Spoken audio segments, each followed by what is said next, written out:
नाजरीन, टॉर्नेडोज बादलों के ऐसे टनल को कहा जाता है जो गोल घूमते हुए स्पिन करते हुए बादलों से जमीन की तरफ आते हैं। इनमें से ज्यादातर तो बहुत कमजोर होते हैं, लेकिन कई टॉर्नेडोज इतने ताकतवर होते हैं कि वो अपने रास्ते में आने वाली किसी भी चीज को नहीं छोड़ते। अगर वर्ल्ड मैप में देखा जाए तो टॉर्नेडोज एंटार्क्टिका को छोड़कर बाकी तमाम कॉन्टिनेंट्स पे ही पाए जाते हैं। कहीं कमजोर तो कहीं इनको बहुत पावरफुल फॉर्म में देखा जाता है। हर साल पूरी दुनिया में 2000 टॉर्नेडोज रिकॉर्ड किए जाते हैं, जिनमें से 1300 सिर्फ अमेरिका में ही पैदा होते हैं। दुनिया के बाकी टॉर्नेडोज के मुकाबले में ये होते भी सबसे ज्यादा खतरनाक हैं। अमेरिका में एक ऐसा खास एरिया है जहां दुनिया के सबसे ज्यादा टॉर्नेडोज रिकॉर्ड किए जाते हैं। इस एरिया को टॉर्नेडो आली कहा जाता है, जो अमेरिका के इस हिस्से में पाया जाता है। ये वो जगह है जो टॉर्नेडोज के लिए बिल्कुल परफेक्ट है। लेकिन इससे पहले हम ये जानें कि टॉर्नेडो आली में ही सबसे ज्यादा टॉर्नेडोज क्यों पैदा होते हैं, हमें पहले ये जानना होगा कि टॉर्नेडो बनता कैसे है। टॉर्नेडोज नॉर्मली थंडर स्टॉर्म के दौरान पैदा होते हैं, एक ऐसा खास किस्म का थंडर स्टॉर्म जिसको सुपर सेल कहा जाता है। ज्यादातर टॉर्नेडोज की पिक्चर्स देखी जाएं तो उसमें एक चीज कॉमन होती है, और वो है ये वाला सुपर सेल। ये सुपर सेल नॉर्मली तब पैदा होता है जब ग्राउंड लेवल पे हवा की डायरेक्शन एक तरफ हो और आसमान में हवा की डायरेक्शन दूसरी तरफ। ये दोनों अलग अलग डायरेक्शन की हवाएं वैसे तो एक दूसरे से नहीं टकरा सकती, लेकिन इन दोनों अलग डायरेक्शन वाली हवाओं के दरमियान विंड टनल पैदा हो जाता है। ये हॉरिजॉन्टल विंड टनल अगर ऐसे एरिया के ऊपर हो जहां एवेपोरेशन हो रही होती है तो फिर मामला गड़बड़ होना शुरू हो जाता है। जमीन का पानी भाप बनकर ऊपर की तरफ जाता है तो वो इस विंड टनल की डायरेक्शन को आहिस्ता आहिस्ता हॉरिजॉन्टल से वर्टिकल कर देता है, और इसके वर्टिकल होते ही पूरी सिचुएशन ही चेंज हो जाती है। ये सिर्फ अब नॉर्मल थंडर स्टॉर्म नहीं, बल्कि ये स्पिन करता हुआ सुपर सेल बन जाता है। ये सुपर सेल तब मजीद भयानक हो जाता है जब जमीन से एवेपोरेट होने वाले वेपर्स इसमें मुसलसल इकट्ठे होते रहते हैं, जो सुपर सेल की साइज को हद से ज्यादा बढ़ा देते हैं। कई सुपर सेल ऐसे होते हैं जिनमें एक या एक से ज्यादा फनल क्लाउड्स पैदा हो जाते हैं। क्योंकि इनकी शेप एक फनल की तरह होती है, इसी वजह से इनको फनल क्लाउड कहा जाता है। जब तेज घूमता हुआ फनल क्लाउड जमीन से आकर टच होता है तो इसका नाम फनल क्लाउड से ट्विस्टर या फिर टॉर्नेडो हो जाता है। टॉर्नेडो के अंदर हवाएं 480 किलोमीटर पर आवर की स्पीड से घूमती हैं, जो जमीन पे मौजूद किसी भी चीज को अपनी लपेट में ले सकती हैं। स्ट्रीट लाइट्स, साइन बोर्ड्स, दरख्त, पक्के घरों की खिड़कियां और हत्ता के कई घरों की छतें तक भी टॉर्नेडो की इन तेज हवाओं में उड़ जाती हैं। इन हवाओं में इतनी ताकत होती है कि ये इंसानों और जानवरों को भी उठाकर दूर फेंक सकती हैं। ना सिर्फ इतना, बल्कि ये गाड़ियों की डायरेक्शन को भी बदल सकती हैं। जैसे जैसे टॉर्नेडो ट्रेवल करता है वो अपने अंदर ये तमाम चीजें लेकर उनको दूर दूर तक फेंकता जाता है, और ज्यादा नुकसान भी इसी वजह से ही होता है। अब अमेरिका में टॉर्नेडो आली के एरिया में वो तमाम कंडीशंस बड़ी आसानी से पूरी हो जाती हैं जिनसे टॉर्नेडो बनता है। गल्फ ऑफ मेक्सिको से ह्यूमिड विंड्स यानी नमी वाली गर्म हवाएं नॉर्थ की तरफ जाती हैं, और वेस्ट पे मौजूद पैसिफिक ओशन और गल्फ ऑफ कैलिफोर्निया से हवाएं पहाड़ों के ऊपर से होकर जब गुजरती हैं तो वो ठंडी भी हो जाती हैं और काफी ज्यादा ऊंची भी। वेस्ट से चलने वाली ये हवाएं ठीक टॉर्नेडो आली के इस एरिया पर साउथ से चलने वाली हवाओं को इंटरसेक्ट करती हैं, जिसकी वजह से एक विंड टनल बन जाता है। क्योंकि साउथ से गल्फ ऑफ मेक्सिको की हवाएं काफी नम होती हैं, इसी वजह से इनमें मौजूद वाटर वेपर्स ऊपर की तरफ जाते हैं और इस विंड टनल को बिल्कुल सीधा वर्टिकल कर देते हैं, जिसकी वजह से यहाँ सुपर सेल का बनना काफी इजी हो जाता है।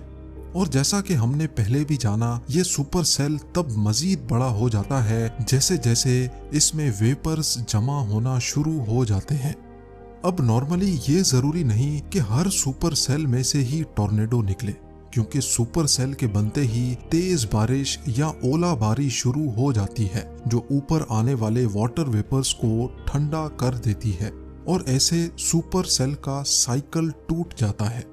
लेकिन टॉर्नेडो आली में वेस्ट से चलने वाली हवाएं बहुत तेज होती हैं जो बारिश के पानी को यहाँ गिरने नहीं देती, जिसकी वजह से यहाँ एवेपोरेशन का प्रोसेस टूट नहीं पाता और ऐसे सुपर सेल मजीद बड़ा होता जाता है। जितनी देर तक सुपर सेल बना रहेगा उतना ही इसमें से फनल क्लाउड और फिर टॉर्नेडो बनने के चांसेस बढ़ जाते हैं।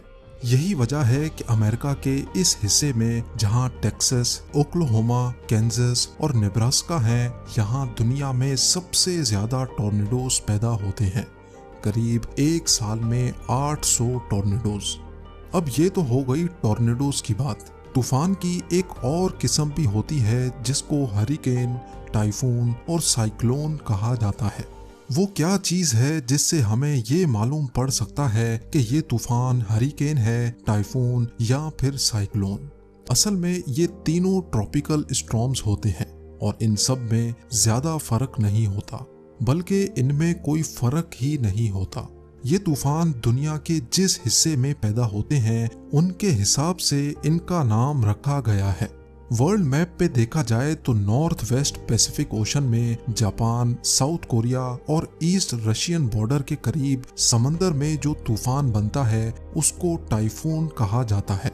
इसी तरह इंडियन ओशन में पैदा होने वाले तूफान को साइक्लोन और नॉर्थ अटलांटिक या ईस्ट पैसिफिक ओशन में पैदा होने वाले तूफान को हरिकेन कहा जाता है। ये तीनों तूफान आपस में तो एक जैसे होते हैं, लेकिन अगर इनका मुकाबला टॉर्नेडो से किया जाए तो फिर काफी चेंज देखने को मिलता है। इनमें सबसे बड़ा डिफरेंस होता है इनका साइज। जहां हरिकेन हैरतअंगेज तौर पे 1600 किलोमीटर तक फैल सकता है, वहीं सबसे बड़े टॉर्नेडो की साइज सिर्फ 2 किलोमीटर तक रिकॉर्ड की गई है। लेकिन अगर नुकसान की बात की जाए तो टॉर्नेडो होता भले ही हरिकेन से बहुत छोटा है, लेकिन नुकसान पहुंचाने में वो किसी से कम नहीं। सबसे ताकतवर हरिकेन जिसको कैटेगरी 5 का लेवल दिया गया है, उसमें हवा की स्पीड 250 किलोमीटर पर आवर तक जा सकती है। पर दूसरी तरफ सबसे पावरफुल टॉर्नेडो की स्पीड 480 किलोमीटर पर आवर से भी ज्यादा रिकॉर्ड की गई है, यानी कैटेगरी 5 हरिकेन से भी दुगनी रफ्तार। और हरिकेन्स को जहां 36 घंटे पहले से फोरकास्ट किया जा सकता है, टॉर्नेडोज को प्रिडिक्ट करने के लिए सिर्फ 13 मिनट पहले पता चलता है। यही वजह है कि टॉर्नेडो जहां भी हमला करता है अचानक ही करता है। 3 मई 1999 की शाम को 6:23 पे अमेरिका में ओक्लाहोमा सिटी पे टॉर्नेडो ने अचानक हमला कर दिया था। जिस वक्त इसने हमला किया था उस वक्त तो ये कैटेगरी 4 था, लेकिन आहिस्ता आहिस्ता इसने कैटेगरी 5 की भयानक शक्ल इख्तियार कर ली। पूरे 85 मिनट ओक्लाहोमा पर तबाही फेरने के बाद $1 अरब का नुकसान करने और 36 लोगों की जान लेने के बाद ये आखिरकार थम गया। ये हिस्ट्री का सबसे बड़ा रिकॉर्डेड टॉर्नेडो था, जिसको आज ब्रिज क्रीक मोर टॉर्नेडो के नाम से याद किया जाता है।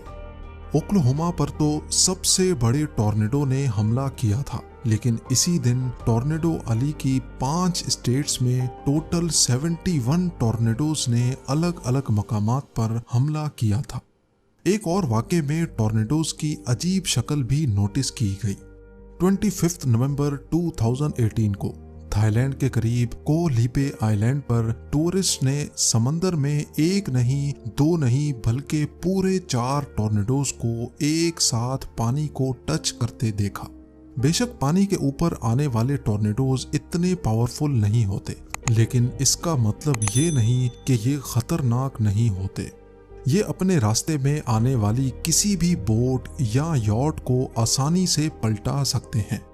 इस फुटेज में आसानी से देखा जा सकता है कि आइलैंड के करीब 2 किलोमीटर दूर टॉर्नेडोज पानी के सरफेस को ठीक ठाक ऊपर तक उछाल रहे हैं, जिससे इनकी ताकत का अंदाजा लगाया जा सकता है। अब जाहिर है इन तूफानों को कोई रोक तो नहीं सकता, लेकिन इनसे होने वाले नुकसानात को कम जरूर किया जा सकता है।